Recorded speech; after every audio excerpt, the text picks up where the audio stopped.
Go home, you broke, jobless old lady. Why did you come on this trip for free? I was utterly disappointed with my family, as usual. I'll show you all what hell looks like. Deciding to take action against them while enjoying some alone time away from my family, my brother called me. Hey, what did you do, sis? Allow me to introduce myself.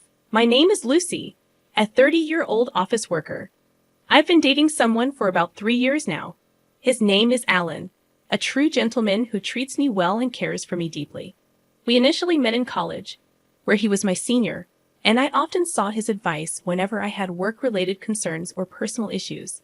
Each time, he listened attentively and offered sound advice. After becoming working adults, we continued to meet up regularly. One day, he confessed his feelings, and we started dating. Since then, our relationship has been going smoothly, and we've been enjoying our time together, contemplating marriage in the near future. Then, one day, Alan proposed to me. Lucy, I want to spend the rest of my life with you. Will you marry me? Yes. And so we decided to get married. We immediately informed our families about our engagement.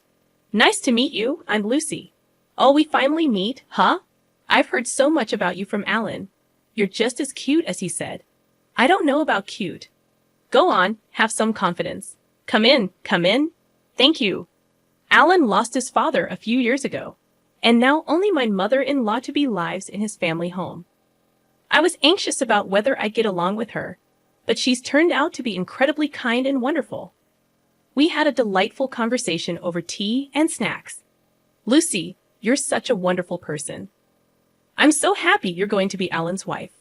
Mother-in-law showered me with compliments, something I wasn't used to, leaving me a bit flustered. I'm looking forward to your wedding. See you, Mom. Thank you for today. The meeting ended on a positive note, and I felt relieved. But next, I had to introduce Alan to my family, a thought that instantly brought me down. The reason is, I don't really like my family. The root cause lies in how my parents treated me since I was a child. Both my parents excelled in sports. Mom was into track and field, and Dad was a soccer player. They were so good that they got into college on athletic scholarships, and naturally, they expected their children to excel in sports as well. However, I didn't have the athletic ability they hoped for. My parents always wanted me to excel in something, so they had me try out various sports. I remember doing basketball, swimming, table tennis, and even figure skating. But the truth is, I was never athletically gifted. I was average at best, and that wasn't sufficient to gain acknowledgement from my parents. They were clearly frustrated. Then my brother Kyle was born, with high hopes for a boy. They also immersed him into sports. Turns out, Kyle had a knack for soccer. When the local youth coach identified his talent, my parents were thrilled and shifted all their attention to Kyle. Kyle is truly a genius. Our child is definitely something special. Their words implied that I was the exact opposite. A disappointment. They favored Kyle in everything and acted like I didn't matter. Even as I grew older into middle and high school, they never paid me any attention.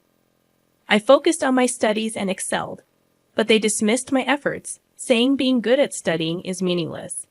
When I wanted to go to college, they told me they couldn't afford it, so I used scholarships to get by. Meanwhile, Kyle continued to excel in soccer and even got into high school on a soccer scholarship. My parents were ecstatic. He's definitely going pro. We can do anything for Kyle. Growing up so adored, Kyle started to look down on me. Lucy, you're such a loser and a jinx. Even Mom and Dad don't like you. If you aren't here, they could invest more in me. You're such a burden.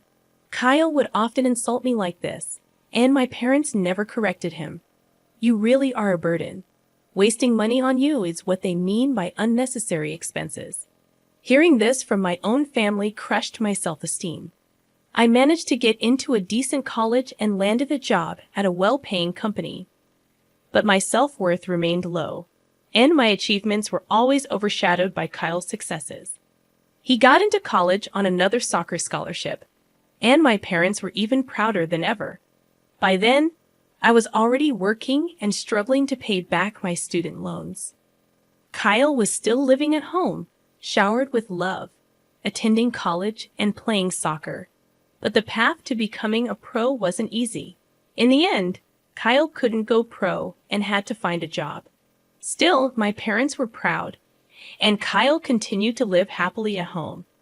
Every Christmas, when relatives gathered, my parents forced me to attend. They introduced me as their disappointing daughter and Kyle as their pride and joy. But Lucy is doing well and has a stable job. Even when relatives said that, my parents would brush it off. Seeing this, I was always disheartened. At some point, I stopped participating in Christmas gatherings. I ceased attending family gatherings and felt apprehensive about introducing them to my fiancé, Alan. Despite being aware of my family's attitude, Alan still desired a family meeting. After years of hesitation, I made the decision to return home. I called Mom to share the news, but her response lacked warmth or inquiry about how I was doing. It was disheartening, considering it was my first contact with her in several years. I'm getting married, and my fiancé wants to meet the family. Can we arrange that? I asked tentatively. Why should we go through such trouble? Just get married on your own, Mom replied coldly. Her response left me disappointed. Then I heard Kyle's voice in the background. Mom, who are you talking to? It's Lucy. She wants to have a family meeting because she's getting married, Mom explained. Really? Sounds fun. I want to see how lame her guy is. Let's invite them, Kyle chimed in. If Kyle says so, then fine, Mom relented. All right, you can come for the meeting. Feeling a mix of emotions after overhearing their conversation, I decided to visit my family on my next day off. Alan warned me to be prepared for the possibility of them treating us poorly. Yeah, I get it. But if that phone call was any indication, you've got quite the family, huh? Alan remarked. This isn't a joke. I've had a tough time with them. Sorry. But if we're getting married, I want to meet your family. We'll make it quick and leave, okay? I replied. And so we drove to my family home. No one answered the doorbell, so I used my key to let us in. As we entered the living room, I saw my family sitting on the sofa. I was surprised to see an unfamiliar young woman there, but I decided to proceed with introductions. Hi, everyone. It's been a while. This is my fiancé, Alan. Nice to meet you all, I said, introducing him. My family's reactions were unexpected. Wow, I thought Lucy would bring home some boring, unattractive guy, but you're actually decent. Kyle commented rudely, causing even Alan to chuckle awkwardly. Kyle, who's that woman next to you? Your girlfriend. I inquired, annoyed that Kyle had brought an unrelated woman to a family meeting we had scheduled in advance. She's my wife, Mia. We've been living here since we got married. Kyle dropped the bombshell. Wife? I was so shocked. My eyes widened. Wait, you got married? Yeah, last year. I had no idea. Kyle responded nonchalantly, while Mom looked annoyed at my reaction. You're so nosy. It's none of your business if Kyle got married. I was stunned to learn that Kyle had gotten married without informing me. Frozen in disbelief, I absorbed this shocking news until Dad addressed Alan. I'm not interested. But what do you do for a living? You're marrying Lucy, so it can't be anything impressive. But let's hear it, Dad remarked, pulling me back to reality with his words. I couldn't allow them to belittle my fiancé. Clenching my fists in anger, Alan gently restrained me. I apologize for the rudeness. Here's my card. Alan handed his business card to Dad, who initially looked dismissive, but then widened his eyes. You're a lawyer, Dad exclaimed. Mom, Kyle, and Mia were also surprised. Wow, this is amazing. Elizabeth, get some tea for our guest. Right, I'm on it. Wow, a real lawyer. So cool. The attitude of my family changed instantly. Lucy's fiancé would be a lawyer. You should have told us sooner. Is your salary really high? Buy me a designer bag for my birthday. Mia's audacity was surprising, especially considering it was her first meeting with Alan. Alan responded with a wry smile. You can't say such things to my fiancé, even though it's our first time meeting each other. We're going to be family, so let's get along, he replied calmly. At a meeting between both families, my parents and Kyle's family were very active participants. Even my mother-in-law seemed a bit taken aback by their enthusiasm. After the meeting, I apologized to my mother-in-law, but she had already heard from Alan. "Don't worry about it," she said with a smile, which relieved me. My mother-in-law was genuinely a good person. 2 months later, Alan and I got married. My family, who had always been indifferent to me, all attended. After the wedding, they started contacting us frequently. "Why don't you two join us for dinner sometime? We know a great restaurant," Mom would say over the phone, her voice full of enthusiasm. I suspected they were after Alan's money since he was a lawyer, but I wasn't falling for that. "We're a bit busy, so we can't make it right now. We'll let you know when we can," I replied cautiously. "All right, we'll be waiting. We're free any time," Mom said, her voice full of enthusiasm. I was thoroughly disgusted by their lack of genuine care for me. It was clear they only wanted to exploit my marriage to a wealthy man. After not contacting them for a while, Mom called again a few months later. "When are you going to join us for dinner, Lucy?" she asked in a cloying voice. "Sorry, we're a bit busy," I replied, ready to hang up. But then Mom continued, "We're planning to celebrate my half-century birthday. Your father and I did raise you through high school, you know. It wouldn't hurt to show some gratitude." I could sense her growing impatience for us to treat her well, but she had a point.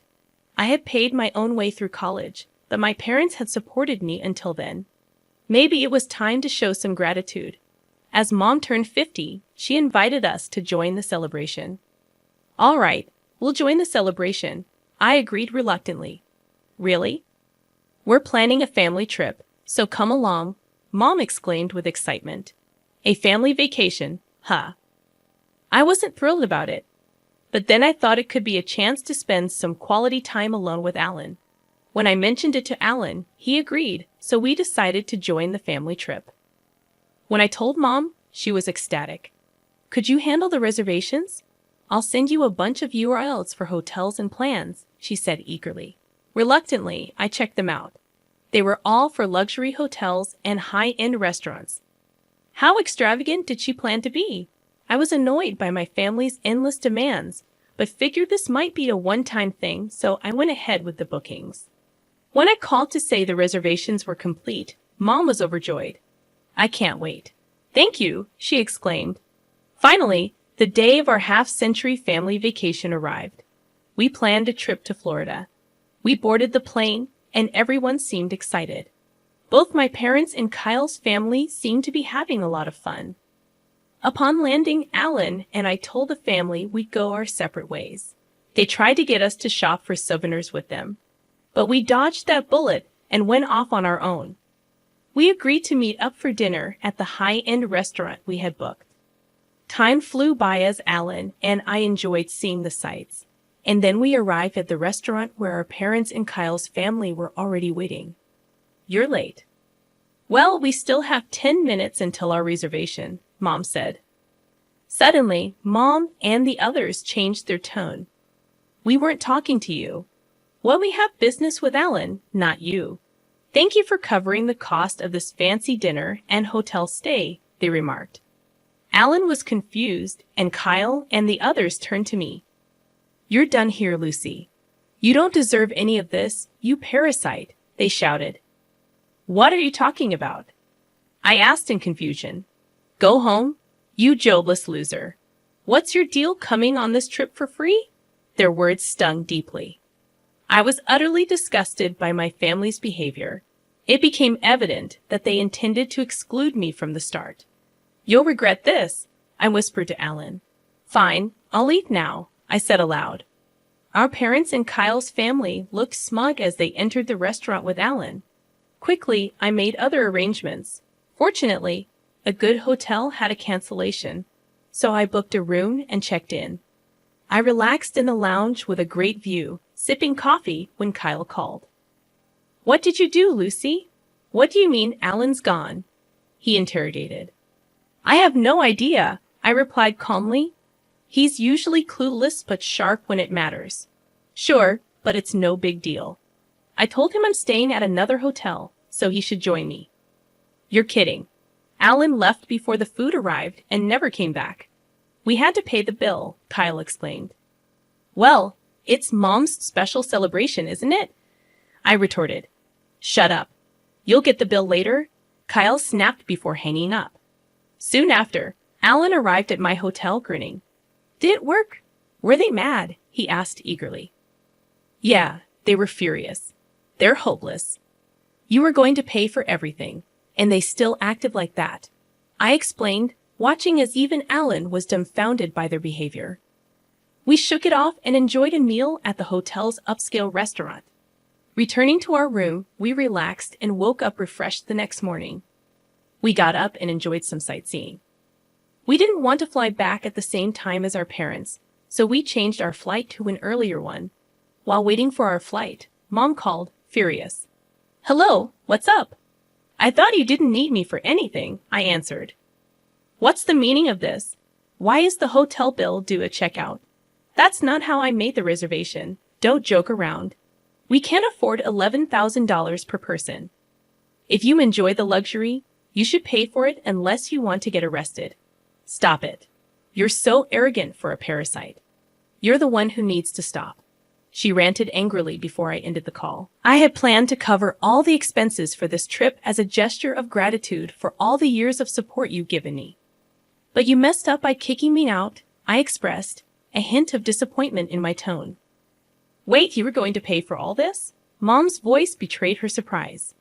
That's what I've been saying. There's no way you could afford that, Dad interjected skeptically. Don't underestimate me. I work at the headquarters of a major corporation and even serve as a manager. I earn significantly more than Dad and have substantial savings, I explained firmly. Really? Mom was left speechless. But at that moment, it didn't matter anymore.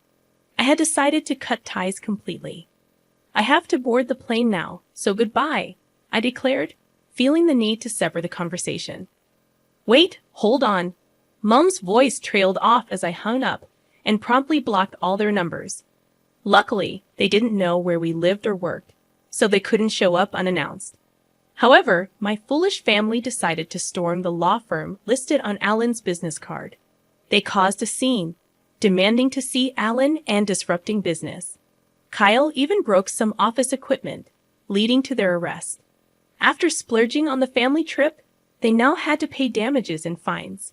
Both Dad and Kyle were fired from their jobs, and now they're all working part-time jobs, living in poverty, and constantly fighting. Talk about getting what you deserve. Meanwhile, Alan and I continue to live happily. I'm pregnant, and we recently celebrated the birth of our beautiful daughter. With my mother-in-law, I plan to cherish my family, Alan, my mother-in-law, and our daughter, and live a joyful, fulfilling life.